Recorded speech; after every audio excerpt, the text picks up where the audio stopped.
Well, it's time now for our business update, and I'm joined here by our business editor, Stephen Carroll. Thanks so much for being with us. Hi, Sanam. Now, you're starting in Argentina, of course, where the country's economic crisis has very much reached a new peak. That's right. Argentina's rate of inflation hit its highest level in almost 30 years.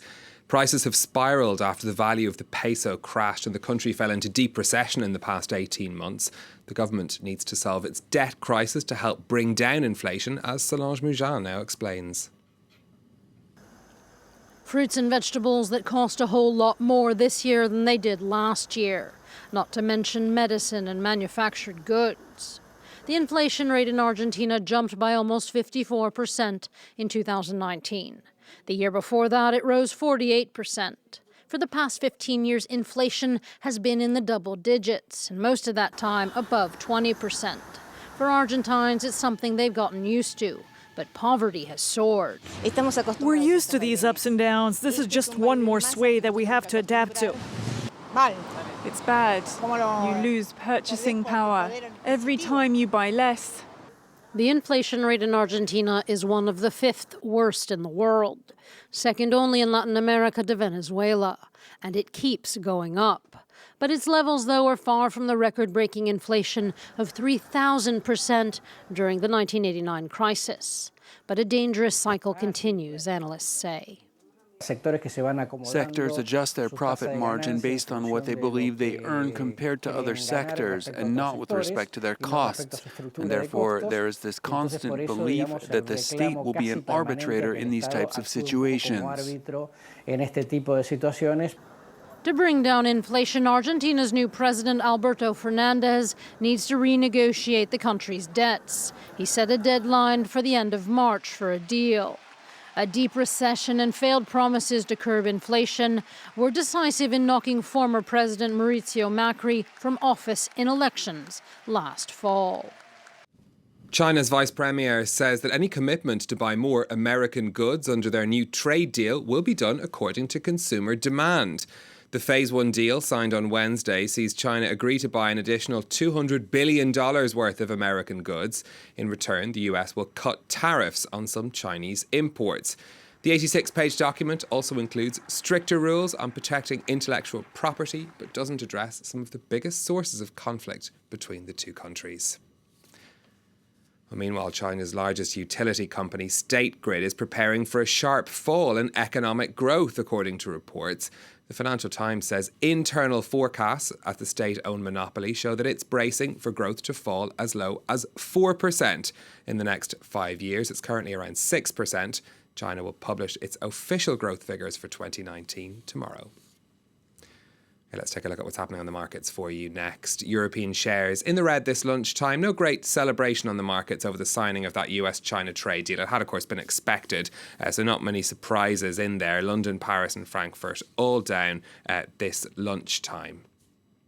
Well, progress has been made in US-China trade relations, but there's another tariff dispute that's looming too.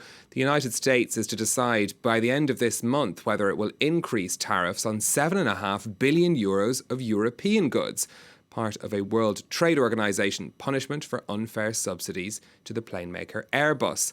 Washington initially levied tariffs of 25%, but could increase them to as much as 100%. And that's worrying wine sellers in the US, some of whom are stocking up just in case. An American love affair with French wines that has hit a rough patch in the form of tariffs. They've already added 25% to the cost of a bottle of French wine in the US.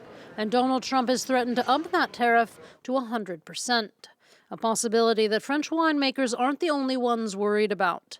The U.S. Distillery Council said some 78,000 U.S. jobs are at risk. It's going to directly impact the small businesses in America and also the customers. So we're all going to lose big, and maybe a lot of businesses will close for something completely not related to food and wine.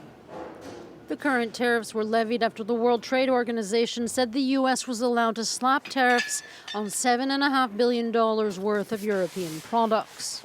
The ruling came after 15 years of litigation, in which the U.S. said the EU was unfairly subsidizing airplane maker Airbus, a larger dispute that wine importers say could sink their business.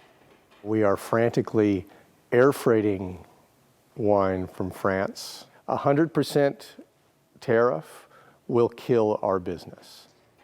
The largest foreign market for French wines, the U.S. imports some 700 million euros worth every year. Not to mention Spanish and German bottles that have also been hit by tariffs. European and American negotiators have given themselves until the end of the month to work out a deal to avoid another tariff hike, one that could otherwise make drinking French wine an unaffordable luxury. Chairman of carmaker Renault says there's a real desire to make their alliance with Nissan work. Jean-Dominique Senard was defending the 20-year-old partnership between the companies after reports earlier this week that it was on the rocks.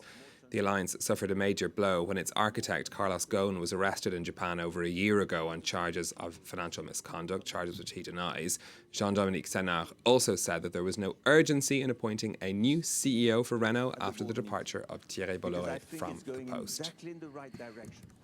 Sales at the French carmaker PSA, meanwhile, plunged by 10% in 2019 because of a slump in the Chinese market. PSA owns the Peugeot, Citroën and Opel brands. It sold just under 3.5 million cars globally last year. The Chinese market saw its biggest fall of over 50%, but sales in Europe were down too, by around 2.5%. The disappointing year comes after 5 years of increased sales for the PSA group. Finally, for me, he may be serving a life sentence in prison, but the El Chapo brand is apparently still worth something. The Mexican drug lord now has his own beer called Chapo 701. It was launched by his daughter, Alejandrina, who runs a fashion and lifestyle company built around her father's brand. The 701 is a reference to the ranking that Guzman reached in the Forbes magazine Rich list in 2009.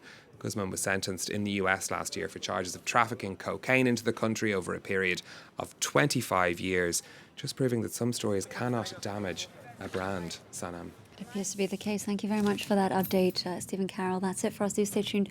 More news coming up with me and the team in 4 minutes' time.